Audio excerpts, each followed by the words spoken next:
नमस्कार, स्वागत है आप सभी का आपके अपने यूट्यूब चैनल जीएसएम क्लासेस में।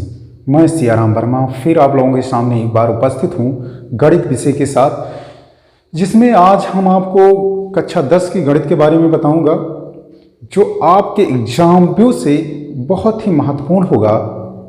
उस चैप्टर का नाम है वृत्तों से संबंधित क्षेत्रफल।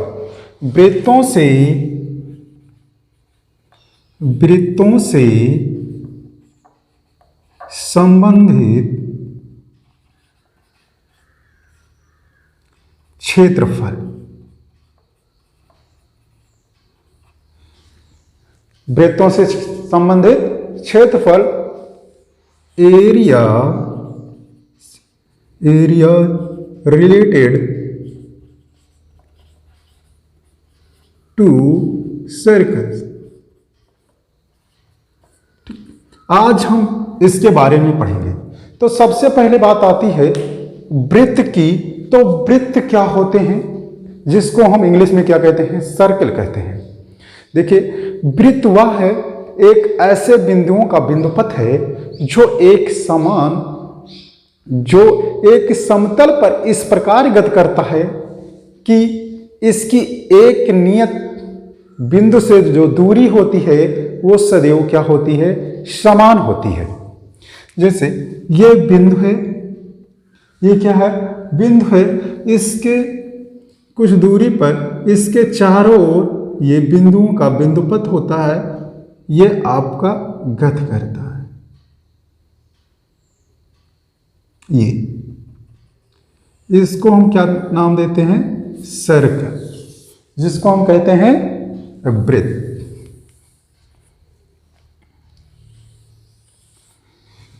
इसको हम क्या बोलते हैं, वृत्त बोलेंगे। और जो ये नियत बिंदु होता है, इस नियत बिंदु को हम बोलते हैं केंद्र।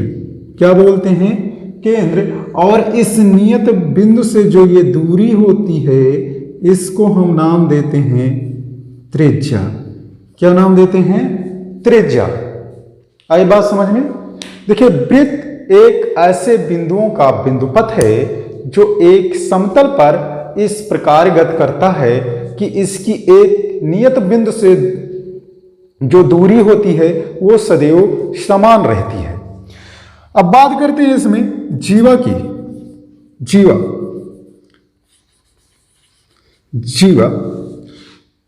देखिए, एक वृत्त है, ये वृत्त है, और ये जो डिस्टेंस होती है ये आपकी क्या कहलाती है, जीवा कहलाती है। क्या कहलाती है, जीवा कहलाती है। जीवा हम किसे कहते हैं, बिंदु पर स्थित किसी दो बिंदुओं को मिलाने वाली रेखाखंड को हम जीवा कहते हैं। क्या कहते हैं, जीवा कहते हैं। एक बिंदु ये हुआ, एक बिंदु ये हुआ, यहां से इसको जो ये रेखाखंड मिला रही है, इसको हम क्या कहते हैं, जीवा कहते हैं। उसके बाद आपका आता है, जीवा के बाद ये एक वृत्त है। अगर इसको कोई रेखा ऐसे निकल जाए, मतलब प्रतिच्छेद कर दे, तो उसको हम क्या नाम देते हैं, छेदक रेखा। इसको क्या कहते हैं, छेदक रेखा। क्या बोलते हैं, छेदक रेखा। छेदक रेखा किसे कहते हैं, रेखा, ऐसी रेखा जो वृत्त के दो बिंदुओं को क्या करती है, प्रतिच्छेद करती है। जैसे यहां पे इसको कट की और यहां पे इसको कट की, अब तो उसको हम क्या नाम देंगे, छेदक रेखा नाम देंगे। आई बात समझ में। कोई दिक्कत, किसी प्रकार की परेशानी? अगर आप हमारे वीडियो पे पहली बार आए हैं चैनल पर, तो हमारे चैनल को लाइक करें, शेयर करें, और अभी तक हमारे चैनल को सब्सक्राइब नहीं किए हैं तो सब्सक्राइब कर लें। आई बात समझ में। अब इसके बाद आता है आपका जो ये एक वृत्त है, ये आपका क्या है, वृत्त है। और वृत्त जो ये आपकी जीवा है, अगर ये केंद्र से होके चली जाए, अगर ये केंद्र से होके चली जाए, तो इसको हम नाम देते हैं क्या, व्यास। क्या नाम देंगे? व्यास नाम देंगे। अर्थात सबसे बड़ी जो जीवा होती है उसको हम क्या कहते हैं? व्यास कहते हैं। क्या कहते हैं? व्यास कहते हैं। ये हमारा क्या हुआ? व्यास हुआ। ये जो है ये आपका सेंटर हुआ जो केंद्र से होके जाती है, और ये जो व्यास है ये सबसे बड़ी जीवा होती है। एक जीवा है जो सबसे बड़ी है। इस और यहां पे देखिएगा ये हमारा एक वृत्त है। यहां से जैसे ये डिस्टेंस जो हुई, इस एरिया को हम क्या कहेंगे? इतनी की लंबाई को हम बोलते हैं क्या? चाप बोलते हैं। क्या बोलते हैं? इसको हम बोलते हैं क्या? चाप। क्या बोलते हैं? चाप बोलते हैं। अर्थात वृत्तों के परिधि के किसी सतत भाग को वृत्त का क्या कहते हैं? चाप कहते हैं। ये आपका क्या है? जो ये बाउंड्री होती है इसको हम नाम देते हैं क्या? परिधि। क्या नाम देंगे? परिधि नाम देंगे। ये जो है, ये जो बाउंड्री है इसको हम परिधि बोलते हैं। क्या बोलते हैं? परिधि बोलते हैं। आई बात समझ में? अब इसके बाद कोई वृत्त है, ये आपका क्या है? सेंटर है, केंद्र है। यहां से ये जो रेखा त्रिज्यखंड है, मतलब ये जो आपका रेखाखंड है, और इससे एक और रेखाखंड ये कर दें तो जो ये वाला भाग है इस वाले भाग को हम बोलते हैं क्या? त्रिज्यखंड। क्या बोलते हैं? त्रिज्यखंड। अर्थात वृत्त का वह भाग, वृत्त का वह भाग जो दो त्रिज्याओं से और उसके संगत चाप से घिरा होता है उसको हम बोलते हैं त्रिज्यखंड। और ये कम वाला भाग है इसलिए इसको हम कहेंगे लघु त्रिज्यखंड। क्या बोलेंगे? लघु त्रिज्यखंड। और जो ये शेष भाग है इसको हम नाम देते हैं क्या? दीर्घ त्रिज्यखंड। क्या नाम देंगे? दीर्घ त्रिज्यखंड। आए बात समझ में? अगर कोई वृत्त है, अगर वो जीवा से दो बराबर भागों में, अर्थात जीवा से दो भागों में डिवाइड होता है, जीवा से, तो इस वाले भाग को हम क्या कहेंगे? वृत्तखंड। क्या कहेंगे?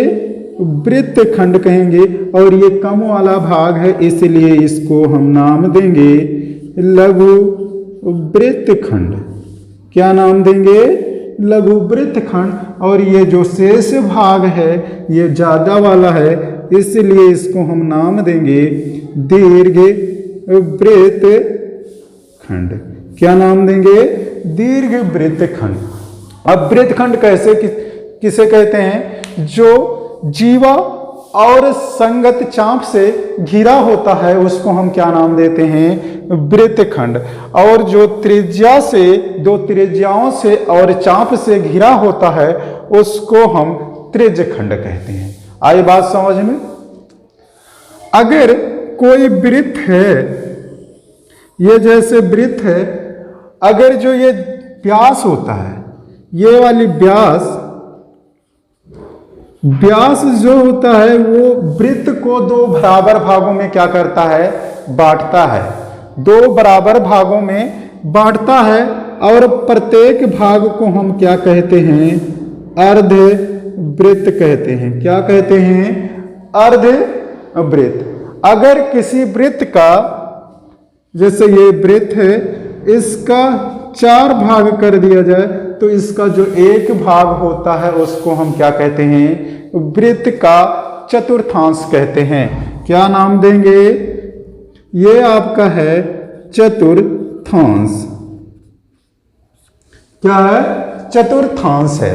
आई बात समझ में? तो इतनी ही चीजें इसमें पढ़नी है। इसके बाद कुछ फार्मूले हैं जो आपके इस चैप्टर के लिए बहुत ही महत्वपूर्ण है। अब देखिए एक बार फिर से समझ लीजिए, ये एक वृत्त है, वृत्त का जो ये वाला पार्ट है, ये बिंदु है, इसको हम केंद्र बोलते हैं। केंद्र से जो ये आपका जो ये रेखाखंड होता है, यहां से यहां तक की ये जो नियत दूरी होती है उसको हम बोलते हैं त्रिज्या, और जो इसकी ये बाउंड्री होती है उसको हम परिमाप अर्थात वृत्त का परिधि कहते हैं। और अगर वृत्त के किसी दो बिंदुओं को मिला दिया जाए तो उसको हम जीवा बोलते हैं, और जो सबसे बड़ी जीवा होती है जो केंद्र से होके जाए उसको हम क्या कहते हैं, व्यास कहते हैं। अगर कोई रेखा वृत्त को इस पार से उस पार छेद दे अर्थात प्रतिच्छेद कर दे किसी दो बिंदुओं को, उसको हम छेदक रेखा बोल देंगे।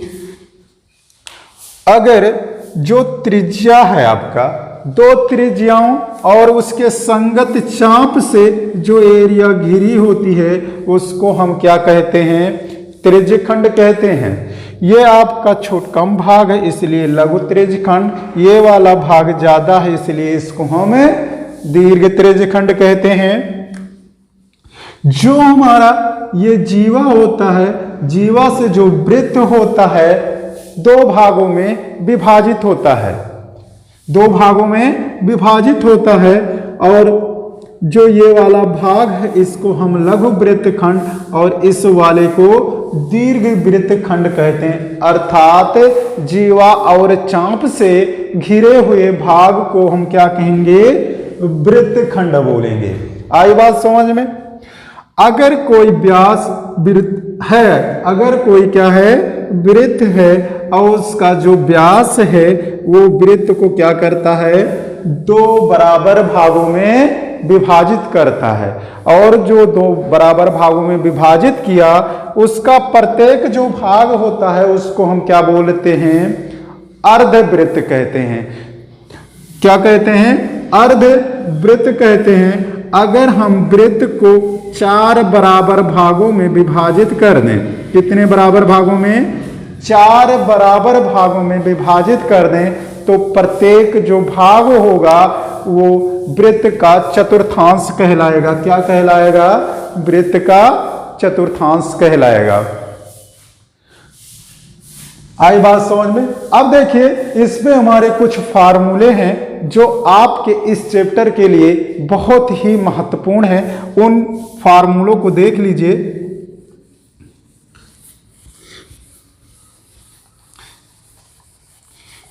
देखिए फार्मूला है, इसमें सबसे पहले आपको जानना है क्या, जैसे आप ये जानते हैं कि ये है क्या, वृत्त है, वृत्त का ये जो है ये परिधि है, तो परिधि बराबर क्या होता है, परिधि बराबर होता है 2πr। और ये वृत्त है तो वृत्त की एरिया अगर आपको निकालनी है अर्थात वृत्त का क्षेत्रफल आपको निकालना है तो क्या लिखेंगे, वृत्त का क्षेत्रफल बराबर होता है πr स्क्वायर। क्या होता है, πr स्क्वायर होता है। उसके बाद हमने बताया आपको कि अगर ये आपकी क्या है, त्रिज्या है, त्रिज्या से दो त्रिज्याओं से और चाप से जो एरिया बनती है उसको हम क्या कहते हैं, त्रिज्यखंड कहते हैं। अगर हमें त्रिज्यखंड निकालना हुआ, त्रिज्यखंड का क्षेत्रफल, त्रिज्यखंड का क्षेत्रफल बराबर होता है, देखिए ये कुछ एंगल यहाँ पे बनाएगा, उसका नाम हमने दिया क्या, थीटा। एंगल बना रहा है और एक पूरा चक्कर लगाने में कितने अंश का कोण बनता है, 360 अंश का कोण बनता है। और एरिया निकालने के लिए हम लगाते हैं क्या, πr स्क्वायर, इसलिए लगा देंगे यहाँ पे भी हम πr स्क्वायर। तो त्रिज्यखंड का क्षेत्रफल बराबर होता है θ/360 πr स्क्वायर।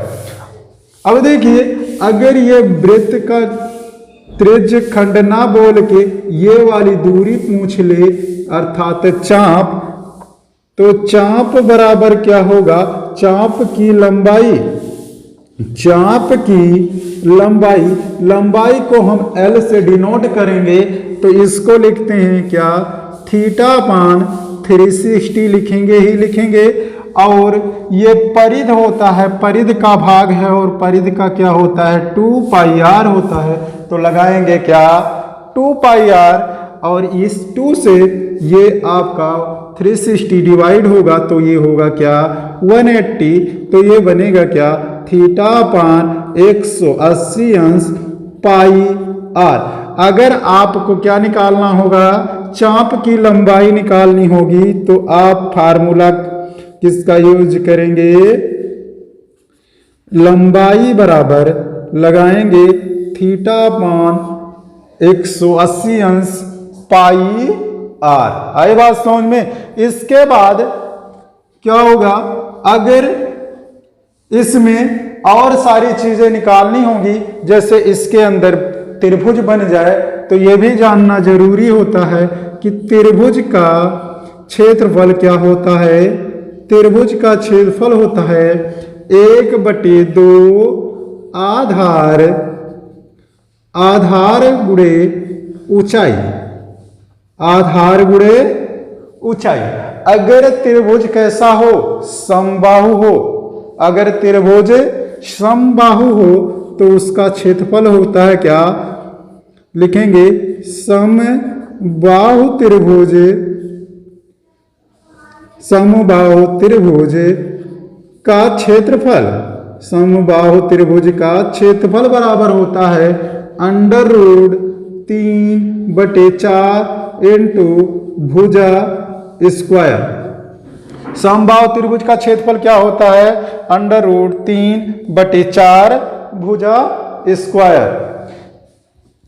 इसके बाद आपको कोई उसमें आयत बन जाएगा फिगर में, तो आयत का क्षेत्रफल आप सभी लोग जानते होंगे। आयत का क्षेत्रफल होता है, आयत का क्षेत्रफल होता है लंबाई गुणे चौड़ाई, लंबाई गुणे चौड़ाई। उसमें वर्ग भी बन सकता है, तो वर्ग का क्षेत्रफल क्या होता है, वर्ग का क्षेत्रफल बराबर होता है क्या, भुजा स्क्वायर। आई बात समझ में। अगर हमें किसका निकालना हो एरिया, वृत्तखंड की एरिया निकालनी हो, तो वृत्तखंड आप जानते हैं कि जीवा से बनता है, और यहाँ पे एक केंद्र होगा और ये एक त्रिभुज बनेगा। क्या बनेगा, त्रिभुज बनेगा। और ये आपका टोटल क्या है, ये आपका यहाँ से यहाँ तक क्या कहलाता है, त्रिज्यखंड कहलाता है। और इसमें एक त्रिभुज बना है, तो जब त्रिज्यखंड के क्षेत्रफल में से त्रिभुज का क्षेत्रफल माइनस कर देंगे तो हमें प्राप्त हो जाएगा क्या, वृत्तखंड। तो लिखेंगे क्या, वृत्तखंड का क्षेत्रफल बराबर, वृत्तखंड का क्षेत्रफल बराबर होता है क्या, त्रिज्यखंड का क्षेत्रफल, त्रिज्यखंड का क्षेत्रफल माइनस उसमें से घटाएंगे क्या, संगत त्रिभुज का क्षेत्रफल। अगर इसमें से ये त्रिभुज का क्षेत्रफल निकाल देंगे इस त्रिज्यखंड के क्षेत्रफल से, तो हमारा जो भाग बचेगा इतना वाला भाग बचेगा, अर्थात ये लघु का निकल गया। और अगर दीर्घ का निकालना है तो क्या करेंगे, πr² में से क्या करेंगे, ये लघु वाला माइनस कर देंगे, अर्थात लिख भी देते हैं दीर्घ वृत्तखंड का क्षेत्रफल बराबर होता क्या है, πr², क्योंकि वृत्त का क्षेत्रफल है, माइनस लघु वृत्त खंड का क्षेत्रफल। अगर ये माइनस कर देंगे तो हमारा जो ज्यादा वाला पार्ट है अर्थात दीर्घ का वो पार्ट आ जाएगा। आए बात समझ में? अगर आपको इसमें कोई परेशानी है, कोई दिक्कत है, तो वो आप हमें बता सकते हैं। तो आज के इस लेक्चर में बस इतना ही। ऐसे ही वीडियो पाने के लिए आप हमारे चैनल को क्या करें, लाइक करें, शेयर करें और सब्सक्राइब कर लें अगर अभी तक हमारे चैनल को सब्सक्राइब नहीं किए हैं तो आज बस इतना ही। जय हिंद।